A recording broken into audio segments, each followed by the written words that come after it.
Hello guys, gandang gabi sa inyo. Welcome sa ating video about pag-usapan naman natin ang awakening system dito sa Legend of Ymir.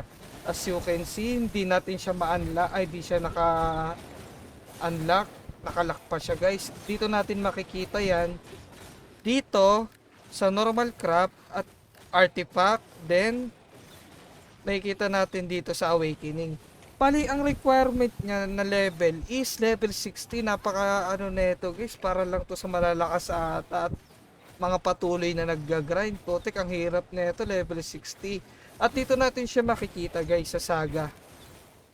Dito. Kaso, ang requirement dito ay sa main quest 2556-56. Dito natin makikita yan guys. Kaso, 22 pa lang ako. Di natin siya makikita kung anong requirement dun para matapos. Pero ang pagkakaalam ko, sa napanood ko kay Lord Teteng guys, level 60 para matapos yung awakening na yun. Bali, napakahirap niya guys. Pero sa mga patuloy na nag-grind dyan at malalakas, napakadali na lang para sa kanila nun. Dahil nakapag-grind na sila ng level. Pero sa atin guys, parang ang hirap nito dahil unang-una level 60 siya. Napakahirap nito maabot, ilang grind to. Pero yun lang naman, maganda rin naman ata ano niya. Wait, check natin yung craft niya guys. Kung ano maka-craft. Check natin. Content and awakening.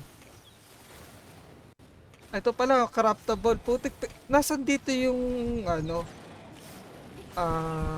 Ito pala, nandito sa saga guys. Check natin. Eto guys, check natin, no? Ang laki ng bigay pala na ito.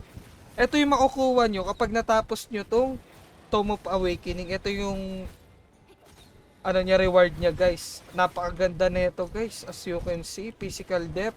Check natin yung max.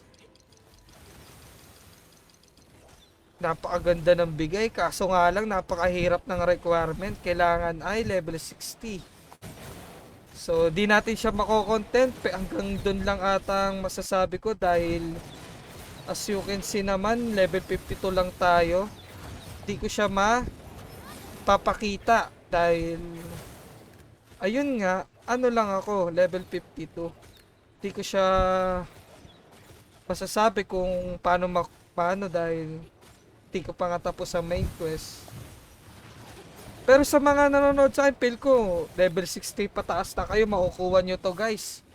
Pagpatuloy nyo lang yung main quest.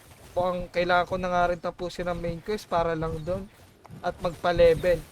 Ayun lamang guys, maraming salamat sa panonood. Sana nagets nyo guys. Thank you.